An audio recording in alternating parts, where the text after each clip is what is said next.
maon. Ay, dakulon na inano na ni mama ko suod dakulon patos bagito darkula.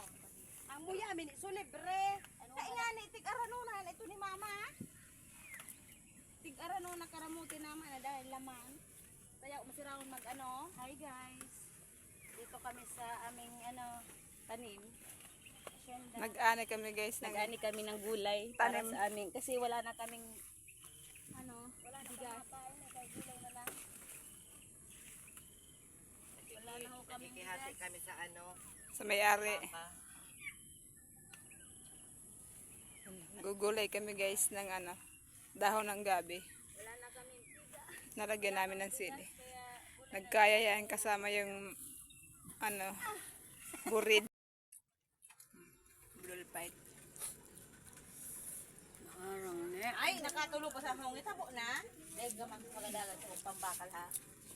Nakulon ang din sila si mamong kwarta. Dahil ka na magkakan, humagod ka sa atyang kwarta. Gimana?